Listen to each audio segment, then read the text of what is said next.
Yes, folks, it's Thursday, 2 p.m. Pacific. I'm Fred McMurray, which this means it has to be time for...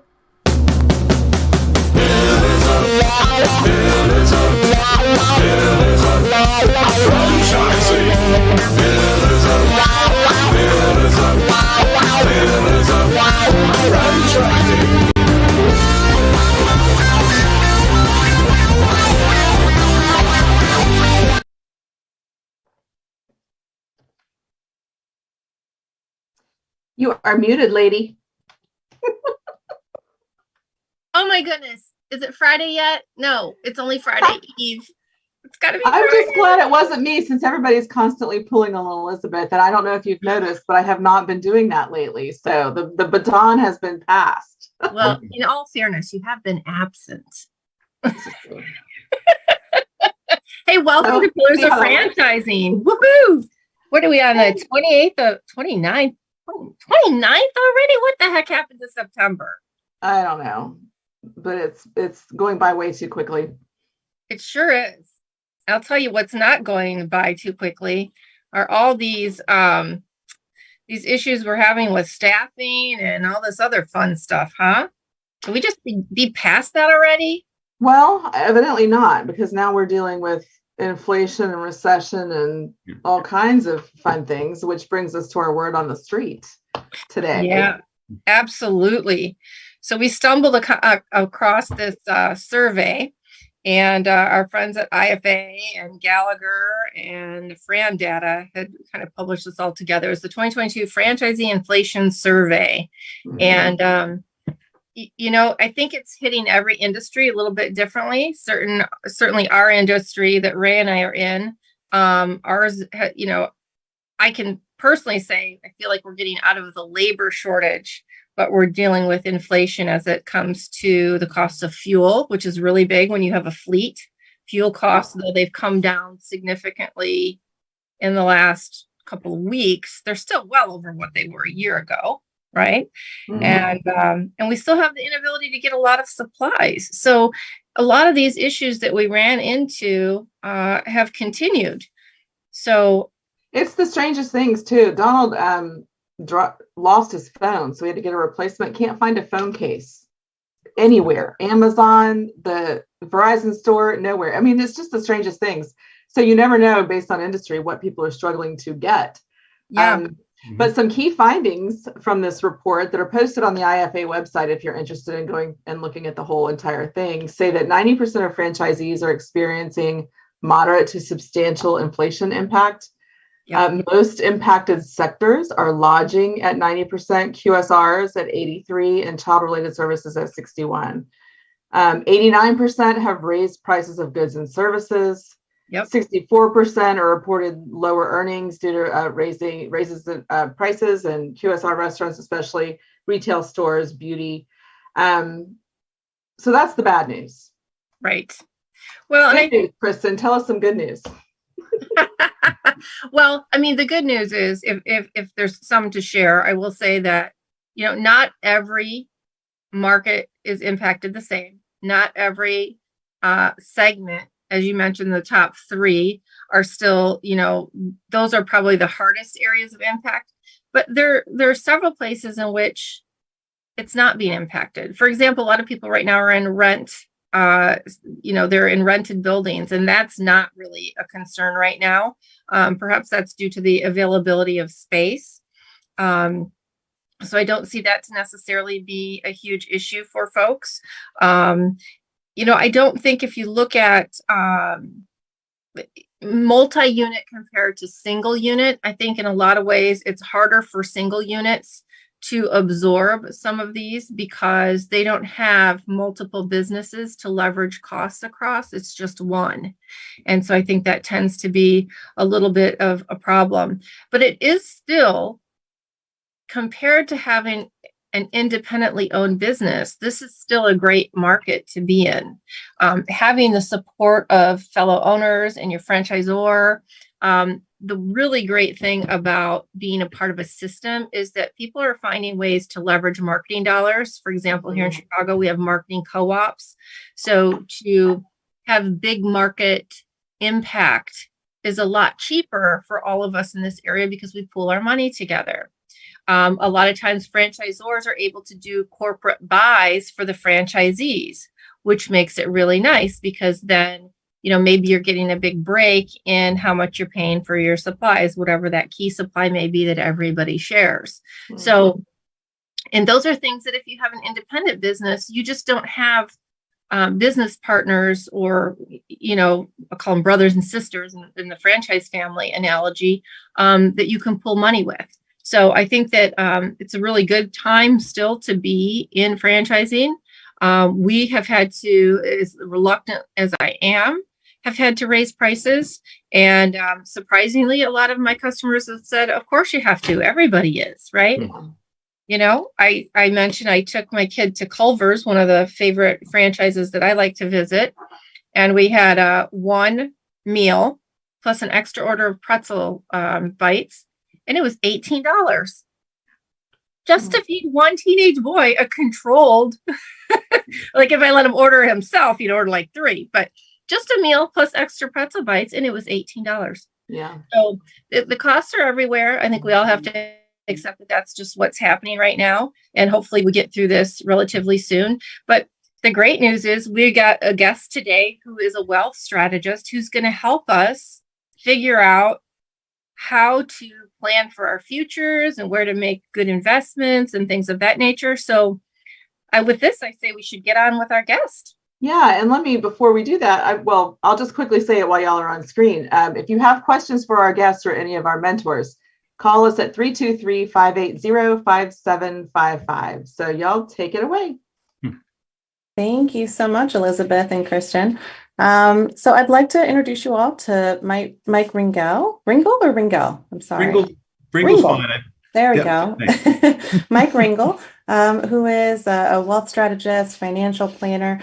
And we're really excited to have him on today because we know that so much of what goes into starting to have one unit or more than one unit involves finances, right? And you need someone in your corner who can help you process a lot of those decisions and numbers. Can you tell us a little bit about your background and, what kind of clients you tend to work with? Sure. Well, thank you for inviting me. I'm excited to be here and, be able to be a resource for you and all the listeners and, all the business owners.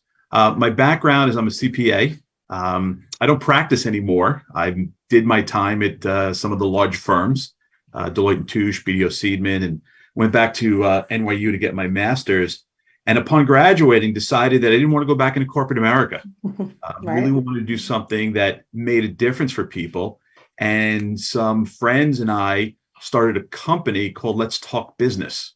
It was started a little bit earlier. In fact, we had a radio show called Let's Talk Business, all about franchising.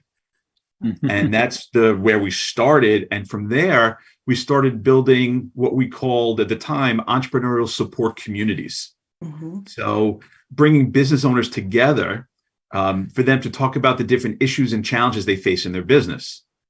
So one of the biggest challenges that we discovered was the issue of isolation. Most entrepreneurs don't have anybody to talk to about what's going on in their business, their problems, their challenges. They can't bring it home to their spouse who really doesn't understand what they're going through. And I facilitated a lot of the groups. We started to franchise it at the time, so we had a few units. Mm-hmm. We actually started working with some major corporations who realized that they are selling their products through entrepreneurs. And if we can help them become better business owners, then they're going to sell more of their products. So we started working with companies like IBM and Avaya and Mitel, really to talk to them about the business. Then in 2004, something happened to us that happens to a lot of businesses, is that we got divorced. Right. No one tells you that when you're starting up a business with other people, you might go through a business divorce. We did. And we had 4 partners who had different ideas and directions on how to grow the business. Mm-hmm. And 2 of them went in one direction, one went in another. And I was just able to walk away because neither path was attractive for me.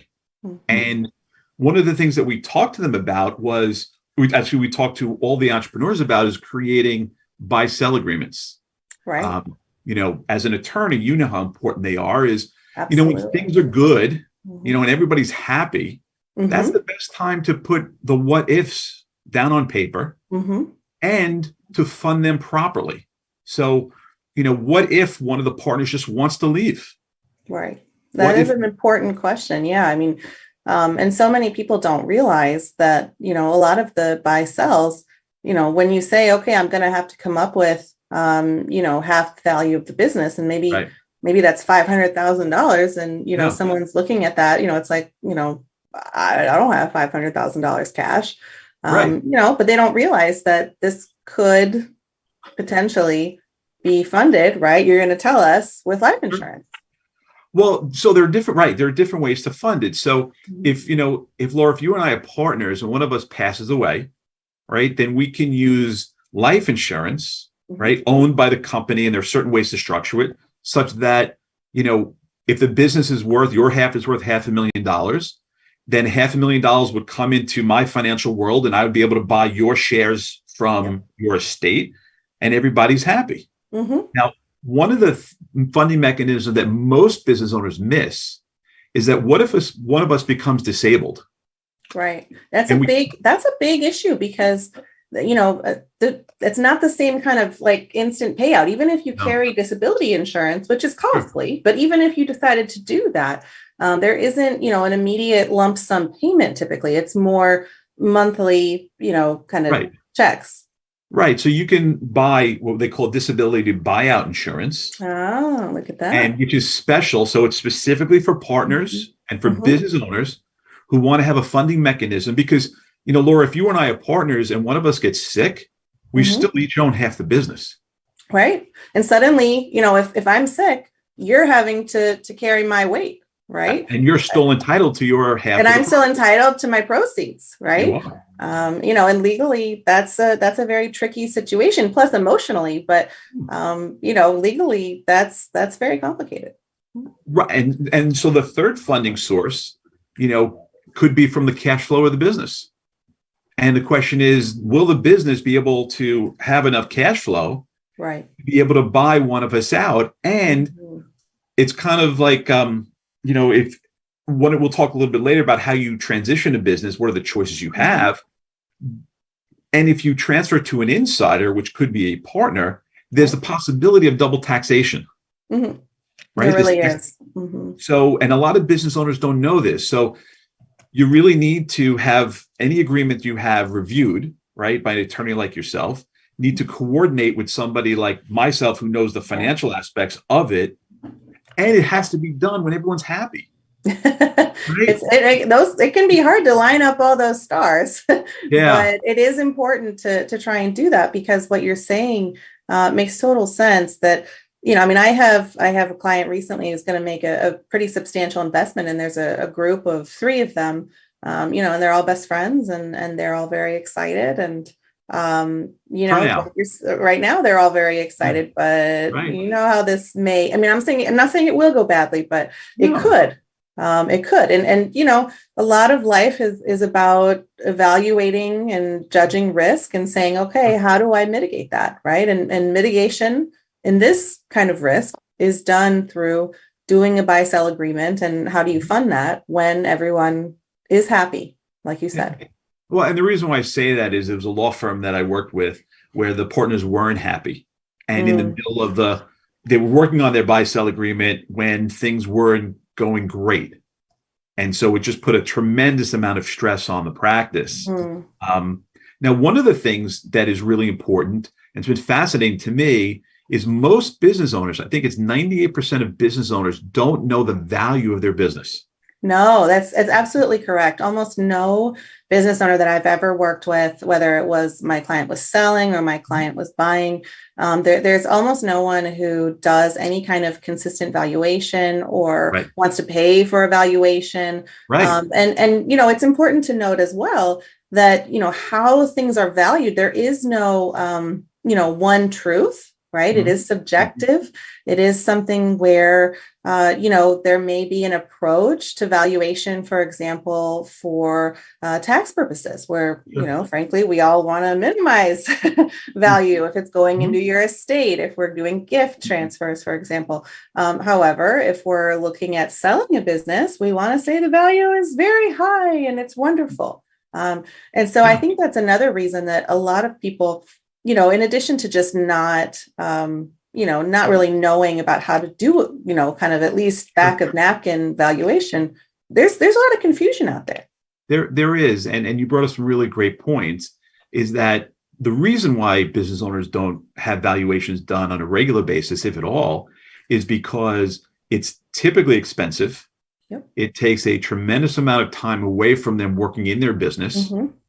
And they believe, because it's their baby, it's probably worth more to them, right, than to anyone else. Right. And, the example I like to use is I had a 2010 Volvo S80 that I loved.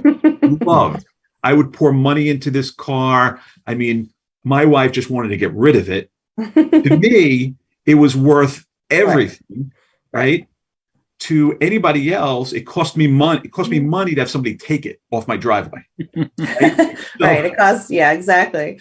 And I think that, and a lot of people, when they're evaluating going into a business or, a franchise opportunity in particular, it's that old saying, from our friend, Stephen Covey, begin with the end in mind. It may be a relevant question during your due diligence to say, okay, historically, what have the multiples been for sale? Or, how is price determined? If in 10 years I want to sell this business, right? At least let me know today what the multiple would be, because you're not going to get, just 1 year worth of sales. I had that one time where someone just thought that, well, my business, we sold at a gross sales of 1 million last year, so I should get 1 million. It's like, okay, well, you had a lot of expenses. It's not really like a fair picture. So that's just an example. People don't know. But it's really critical to start, kind of at least putting a toe in the water as part of the planning process to say, okay, like food service, retail tends to say, for the most part, in maybe 1, 2, 3x multiples, tech will move up a lot more. Healthcare will move up a lot more. And that's not really surprising when you kind of think about like what are hot industries, right? But if you don't know that, you're about to feel devastated. And the last thing you want to do is know when you're about to exit your business. So one of the things that I do, I'm what they call a certified exit planner. I've got a designation from an organization out in Colorado where we've studied this. And so one of the first things I do when I work with somebody is there's certain technology that we have to be able to get a good valuation of a business, create a business valuation report along with key performance indicators. And all we really need is 3 years tax return and some current financials. So and that's really critical. I mean, I'm chair of the Chicago chapter of the Exit Planning Exchange. And so we spend a ton of time talking about issues like this, and, just being able to get even a more basic valuation. I mean, Ray, have you heard from any other owners, or have you thought at all about, how people are valuing things in your industry? I think that's an interesting topic because, of course, my business to me is worth probably a lot more than I can ever get for it. But that's because I love what I do. And at my particular stage in life, it's a constant reminder of what I should be doing, and whether I should go ahead and sell it or keep it, or right now I enjoy what I'm doing, and that is part-time in the business and managing the people I have, and right now it's working out for me, but there's always that constant thought, what is the business really worth, and would whatever I got for it, would it carry me through to the to my demise? And that's such an important question. I think that's like the fundamental question that most owners need help with, right? Is can the price that they might get, plus, whatever they have saved, is it enough? Right. That's right. Well, That's a very, what they will do, that'll determine the outcome frequently. Mm-hmm. Mm-hmm. I mean, Is that something that you guys help with, Mike, at kind of analysis? That's actually kind of the core work from the exit planning point of view that we do. So what we do is we take a look at, what the entrepreneur has on the personal balance sheet, right? What they have, what they want, like how much income do they want? What is their life going to look like after they exit their business? However they transition it, right? And there are a couple different ways. I mean, I mentioned before, you could transfer it to an insider. That's a partner, employees, there are pluses and minuses of doing that. You could sell to an outsider, or you could just die with the business. I mean, a lot of service companies do that. So what we do is, first thing we do is take a look at what they have on their balance sheet. We take a look at what they want from an income point of view. And then we use this tool that's very similar to, I'm sure you're familiar with Zillow. You can go online. And so using big data and technology that's out there, we can get a pretty good valuation of the business and say, well, if you exited your business today for this amount of money, would that provide enough for you to maintain the lifestyle that you want to live? Now, a lot of people are not ready to exit, but they just need to know the number. Yep. They need to have some baseline, right? Right. And if there's a gap, which most people do, right, then we have to figure out, like Ray, you were mentioning, when's the right time to exit? That's right. Do you add value? And we call them value drivers. How do you add value to the business to get the valuation up? Right? Because one of the things business owners often forget is that whatever you sell your business, Uncle Sam's coming knocking at the door. Right. You're basically losing a third or a half. I mean, it is. You're not getting, the 500,000 or whatever it is. Yeah. I have a client I've been working with to get him exit ready for about 5 years. So I helped him with the financial planning side, which is, helping him protect his financial world. We talked about his personal investing. How do you move money from the business balance sheet to the personal balance sheet in a tax efficient way? Right. And then what happened was somebody came to him and said, I want to buy your business. And we did the planning to say, if you sold it for this amount and you netted this amount, what is your life going to look like going forward? And he got the check he got on the 20th, actually. Ooh, exciting. Okay. It was very exciting. And he felt confident to know that he was going to be okay. Right. Like, and that's what we want to know. That's so critical. And I know, you and I having this sort of shared emphasis, right, in our professional lives about exit planning, right? We think that the, more time, like you said, 5 years, right? And for some people, that's like too much time. Right. Would you say like 1 year, 2 years, to get ready, if you want to be intentional about it, not just happenstance and like, well, somebody came to me and offered me, this, how do I, if they were really going to actually plan, how much time would you, kind of encourage them to take? So the day after they start their business, the whole time about the exit. But in all seriousness, if you think about why we go into business, right? Most of us are going in because we have a purpose. It's not just to make money. A lot of times, especially in a lot of businesses, home health care, a lot of people get involved in there where, I have a friend who's a respiratory therapist and the husband's a nurse and they have a purpose in their business. And then other people have purpose to make money, but they want to give to charity or they want to leave it to their kids or they want to exit.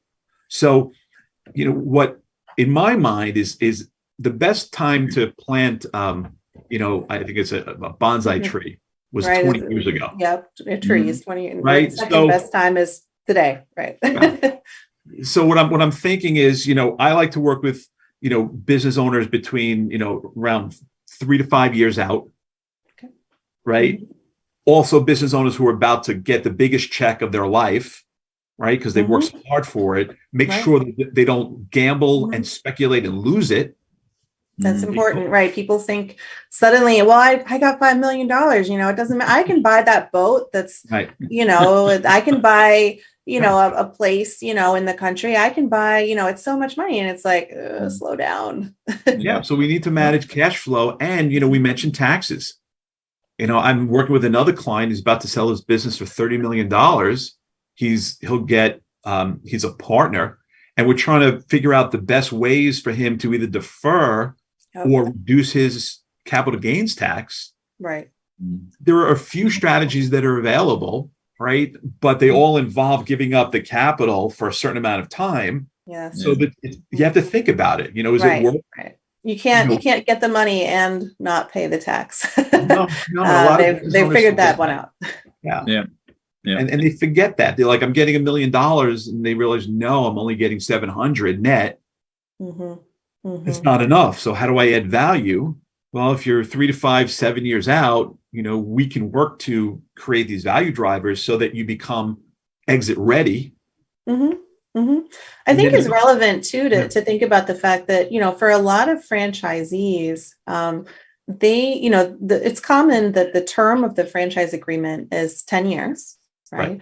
And so a lot of franchisees, if they are entrepreneurially minded, like most are, a lot of them may decide to sell their business. Maybe, some of them I've had where, they sell in year 4, some of them sell but more commonly they'll sell like year 7, year 8. They've had their fun, they enjoyed the concept, but they're not going to make it, their life's work. They're not going to buy more outlets.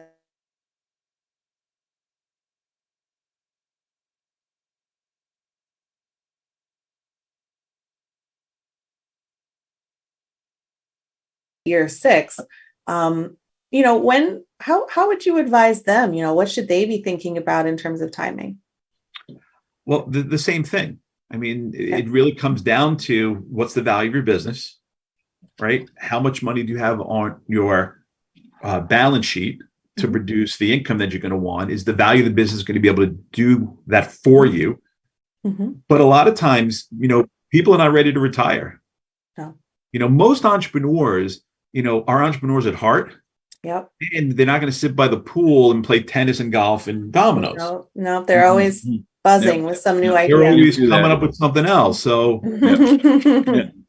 Well, the rule of thumb I heard about getting your business ready to sell is at least 2 years. Now, I would, to be organized. You've got to get the book straightened out so that most people can understand it.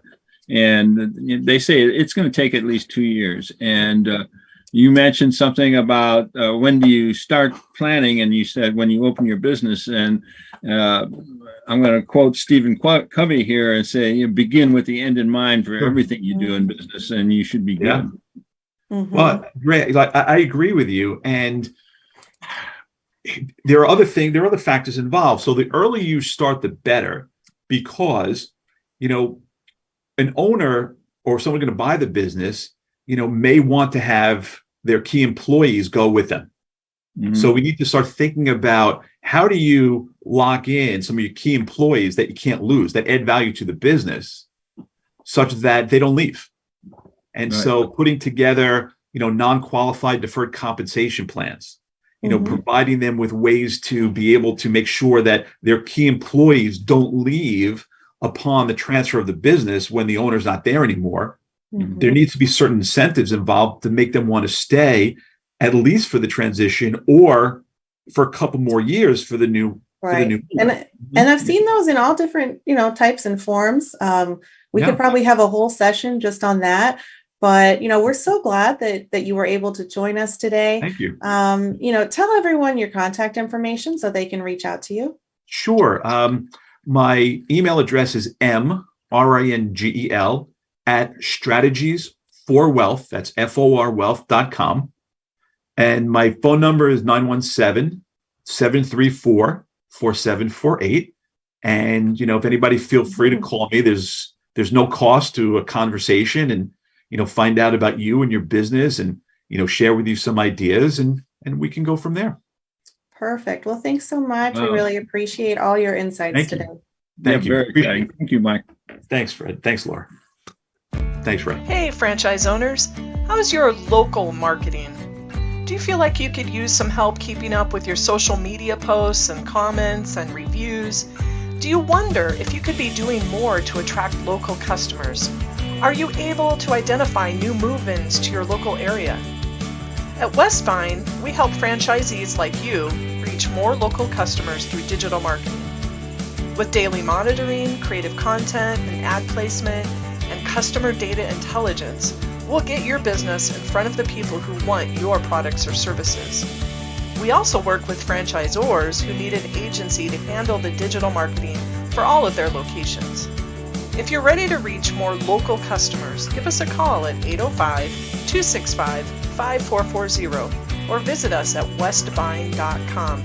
That's 805-265-5440 or westvine with a y.com. Jerry, you're back. I am here, Kristin. Good to see you. Good to see you too. We've been looking for you. Oh, man, it's been crazy, Kristin. You know, I've been busy. I've been all over the country. This franchise life is just nuts sometimes. That it is. But I know you've got some great news for us out of DC. You know, every time we go to DC, now this was with the International Franchise Association. It's the annual leadership conference and fly-in. So you spend a couple days in educational things related to what's going on in the franchising world. And then you spend a day on the Hill in pre-scheduled appointments with your representatives and senators. And it's always amazing. This year it was interesting, Kristin, because there just wasn't a lot of really critical stuff we needed to talk about this year, partially because, you know, we fought a lot of battles in the last year and everything's kind of just in a status type situation right now. So not a lot. We had a couple big asks that we want them to take a look at, but it was amazing, you know, hanging out with some of the best franchisees and franchisors in the nation is always wonderful. And this was no different. So I want more people to come to it next year.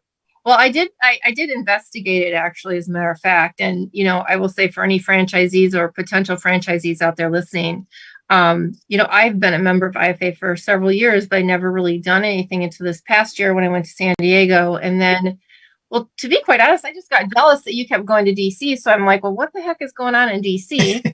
And I'm like, oh my God, I totally could have gone to that. That would have been a great event for me to be at. And I would have really learned a lot and been able to actually talk to some of these representatives who, by the way, have been in office for far too long and say, hey, like, what are you doing here? You know, I would have loved that time. So for people out there who are listening, it is not too late to get involved. It's not too late to join IFA. And the Franchise Action Network is another great place to be involved. So tell us, what are some of the great things that you brought home from that meeting? Sure. So the two big asks we had this year, it's every 10 years, they review the FTC rule regarding the FTDs or FDDs that we all live and breathe by. And it's coming up. And there have been some proposed changes to it that, in our opinion, are not necessary and frankly will make it much more difficult on franchisors. And that will end up making it much more difficult on franchisees. So basically, we asked them to, of course, consider our offer and just take a look at it and see, because it's been working for like 40 years. It works great. We just need it to be left alone. You know, and one of the arguments is that there's not enough protection for franchisees. And yet IFA just did a study, and like 96% of the franchisees are still in love with their franchise system, think they got everything they were looking for and then some. So a lot of times these rules or potential rules are driven by a handful of people who, in many cases, may just not be happy with the decision they made, and they need another avenue to follow to try and get some compensation or something. So we asked if they would leave it alone. It seems as though they're leaning that way. So hopefully that goes very well. And the other ask that we had, it hits me close to home. Certainly there's probably, I would say, tens of thousands of other franchise owners out there that are in the same situation. We, during the recovery from the COVID pandemic, we were approved for the ERTC, which was the Employee Retention Tax Credit, for several months. In fact, if you were approved for the third quarter, then you were automatically approved for the fourth quarter. Well, in the fourth quarter, they decided they wanted that money for something else. So they said, just kidding, franchisees. We're going to take it back from you and you don't get that money. Well, us and again, tens of thousands of other business owners had already given raises to employees, done some other things like we were supposed to do to retain employees, already spent the money, and then they took it back. So the second ask was to put that back into play. To anybody who had been pre-approved for that should get it because they had made decisions based on that. Everybody was in favor of it. Unfortunately, there's no money for it. So the only way that gets approved if it's attached to the end of year spending bill that they're still trying to hash out, and there'll be 1,000 different pet projects that are trying to be attached to that. So we don't know what's going to happen. There is some optimism, but no guarantees. But the bottom line is the optimism keeps me optimistic, and I think they hear what we've got to say, and there's some real potential in it coming into play. So good stuff. I have to say, voting day is right around the corner. And so anybody who owns a small business or anybody who has a franchise, these are kind of issues that we need to be looking up before we go and cast our vote, because, unfortunately, a lot of these people sitting in these seats of power are getting filthy rich. We're little business people who are out here doing the right thing for the economy, for our employees, for their families, and to then have money pulled back. It's not like they're giving up their paychecks, but we're asked to give up our employees' paychecks and the money that we were promised. So, I would just encourage everybody, again, I'm not a political person, but I'll tell you, I'm tired of seeing these guys go on and collect their checks and then screw the business people. That's just not right. Well, the bottom line, you guys talked about inflation and recession and things like that earlier, and everybody's fighting that battle. And when you make a business plan several months or even a year in advance based on a certain amount of revenue or income from other sources, anything that happens that changes that, whether you cause it or your representatives do, it really puts a strain on businesses. And there were a lot of stories in DC about businesses that have failed because they didn't get that Q4 money. So for them it'll be too late, but hopefully for the rest of us it's in play. But Kristin, the best news came. We make a lot of noise when we're in DC. There were 400 franchisees and franchisors on the Hill all in the same day talking to their reps. Well, there had been some conversation in the background about a bill that is now just today got presented for consideration. And it is going to deal with joint employer. We've been fighting that bogeyman for a dozen years or longer. Depending on who's in power, it either comes back or it goes away or it comes back or whatever. We can see what it has done to places like California.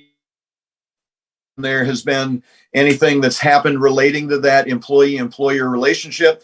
And so I'm going to read this list of senators because I think it's important we know who, at least on this one, are working for us. Senator Angus King brought this forth today. Senators Manchin, Sinema, Lankford, Tillis, Collins, and Cornyn actually are pushing it. And it is going to create a barrier between franchisees and franchisors when it's related to the relationship with employees. And really what it says is a trademark, which is what we as franchisees buy, right? It's a trademark. A trademark may not be considered as establishing a relationship between a franchisor and a franchisee relating to their employees. So they're trying to go beyond a committee ruling, which is a part of the Labor Department relating to joint employer, and say, we as Congress understand the franchisee-franchisor relationship, and there will be no established relationship relating to employees. So we are in hopes that this goes through. That was really good news. Frankly, we've got some pretty strong people that are attached to this thing. So if they can get some votes in place, we know that the people we talked to last week were in favor of anything they could do to deal with the joint employer situation. So that was positive. I will keep you apprised on all of those things in the shows coming up. Excellent. And I hope you get Grassley in check on that since he's your guy. Grassley's easy. Grassley's easy. You know, he was a farmer, which is a small business. So anything related to small businesses, he goes, this is common sense. This is logic. Let's just get it done and move on. Exactly. So we got to get all these guys on the same page. That's great news, Jerry. And I hope to see that happens. Last piece, because Fred's going to ask if we don't deal with it. You know, Fred always wants to know, is this a good time for people to look at a franchise system? I saw massive amounts of positive vibes from franchisees and franchisors in DC. There's a lot of really positive things. Yes, staffing is an issue in particular in food service, but it certainly impacts the rest of us. But overall, it's still a very positive time to look at that. The relationship in success in a franchise system as opposed to non-franchise businesses is still actually growing as we go into a recession. Right. I think that's awesome. And, a lot of that was we had talked about with Mike as well. And I want to say one quote that I found on their website, Strategies for Wealth. It's just something to kind of keep in mind, and to the same point you're making about it being a good time. And their quote said, it's to live past yourself. Mm-hmm. Right. And we talk a lot about building that legacy. And I think that that's really a great quote that really helps define what franchising is about and how you can build a future for your family. So, Mike, again, thanks for being on the show and for having that on your website. It really made me stop and think today when I looked at that. Thanks for having me. I had a great time. Awesome. Kristin, great as always. I look forward to next week. Thanks a lot. Thank you, Jerry, for all you do.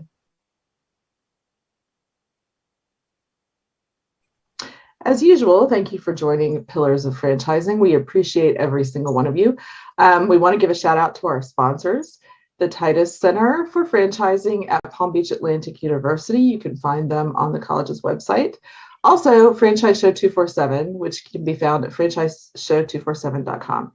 We couldn't do without our sponsors, and we appreciate their support. Don't forget, we'd love to have calling guests. Our number to call in is 323-580-5755. That is 323-580-5755. If you have questions for our guest or for any of our Million Dollar mentors, we welcome you to call in at any time on the show. We will do our very best to answer your calls. Stay tuned. More coming up.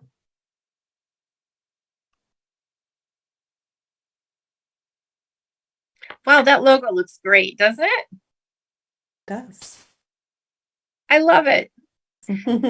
So, Laura, you and I are going to have a little chat. What are we talking about this afternoon? Well, I mean, whatever you think is on your mind, but I'm happy to talk about anything related to franchising and their financial questions and how, they're evaluating kind of some of these topics that we were talking about with Mike. Well, I think it's really interesting, actually, and I appreciate you bringing it to the forefront when we talk about, the same things we've always stolen from Covey again and again and again, as beginning with the end in mind, right? And we tend to beat that drum often, but it's because it's really so important. And when I work with clients who want to buy a franchise, I mean, those are that's at the crux of everything, because if I don't know where somebody wants to be in 5 or 10 years, it's really hard to help them find the right model that's going to fit that. Mm-hmm. So that's kind of a good thing. And I really enjoyed you and Mike talking about some of the different funding opportunities, because that tends to be one of the real big issues that people have, is the fear of not having money, or where do I get money? Absolutely. And I think that, I learned something new about the disability, lump sum, funding. Yes. I think that's a really great option that I'll have to keep in mind when I'm advising clients in the future. But the life insurance policies are out there. I won't mince words that the policies can be costly if the parties are older, right? Because as we all get older, right, there is an increased risk that we might pass away. So there's more risk to the insurance company that they would have to pay, and how that's going to play out. But it is still a much better deal than trying to come up with $500,000, $1 million, whatever it is. Even more. Yeah, even more, whatever Yeah. it may be. Mhm. We there's some things we could talk about offline, but there are ways to use, depending on how big the policy is and like how old they are. I mean, we can use premium financing. There are ways Mhm. to be able to use other people's money to finance the policies, right? And be able to do that. The other thing I can share with you is we implement a unique strategy. We set up what we call an insurance LLC, Mm-hmm. right? Where the business owners, let's say there are multiple owners, right? If you have 3, 4, 5 owners, you don't want to be buying policies on everybody, right? What you do is we create a insurance LLC that owns all the insurance. It owns the disability insurance, it owns all the life insurance, so that there's just one policy per person. Right. And an agreement, and the business owners actually own it. They own the LLC, and that's how we designed and set it up. This way, it's pretty easy and simple. But and the other thing you mentioned, it was the disability buyout insurance. Mhm. It's actually really not that expensive when you look into it. And it'd be more than happy to share with you, some ideas on how to use it effectively. Yeah, I think it's a great idea. We've been talking around here about how do you, most people who are getting ready to buy or invest in a franchise are at a point where they've kind of done their thing. And this is the exception to all of our Gen Zs out there, right? Most of them don't have grown children yet, right? But there's a lion's share of people who have children who are about to go off to college, or they've gone off to college, and there's multiple demands on what money they do have. And so it's really important to understand, what funding sources you have out there, what you have available to you to purchase and invest in these businesses. So, Sure. I'm sorry. No, I agree with you. Yeah. Yeah. So I think it's really important to work with someone like Mike, find a wealth strategist, somebody, not just an accountant always each and every time, is poised and educated in all of these different options, nor are they necessarily somebody that is familiar with, say, franchising in general. So That's really important. I mean, there's a lot of really qualified folks out there, but it doesn't mean that, the person who's been a good resource for, your family while you guys have earnings, Yeah. that may not be the right CPA when you have your own business. sure. I'll share some stories. So what my experience working with accountants is, most of them just record history. Mhm. Right? What did you do this year? What did you do? There's really nothing you can do with taxes, and see you again next year. Right. There are a couple that are entrepreneurial who just happen to be in the accounting business. Mhm. And so it's amazing to me. So for example, you could set up a 401k profit sharing for your company to save for retirement. But most business owners don't know, and most accountants don't even know how to implement what they call cash balance plans or defined benefit plans, where I have business owners putting away 6 figures a year, Right. getting huge tax deductions. So moving money from the business to their personal world. The doctor practice I work with, the doctors were putting away, 150 to 200 a year and giving away this amount to the employees. Yep. And it was just amazing. And their accountant never told them about it. Right. Yeah. Basically just said, fund your 401k. Right. Well, and I want to make sure that people understand, as we are talking about these things, this is why we recommend that you work with somebody who's a professional in the industry, Yep. right? Obviously, here at Pillars of Franchising, we try to keep a list of all these professionals that we've talked to, people that we've vetted, that we trust, we understand, that have the know-how to help you get set up with the right stuff to be successful, especially financially. And, Ray and I have talked about it before, and Jerry mentioned it too. You should always be ready for that rainy day, right? Because you never know when, I open my business, recession hit, right? And the next thing we're all screaming along and COVID comes to town. So, there's a lot of things that can happen, and working with somebody who helps you plan ahead and plan for rainy days really is a great idea. So with that, I want to thank everybody for joining us today. Thank you. Yes, Michael, and thanks for being on our show today. Please be sure to like, share, and comment on this episode as well as any other that you might like. Sure. And thank you to Jerry Akers, Ray Pillar, our $1 Million mentors, Laura Liss, our franchise attorney, and Fred McMurray and Elizabeth Denham, our producers. I'm Kristin Selmeczy, and together we are your resource for franchising success. This has been Pillars of Franchising, and remember that your dream starts here. Have a great week.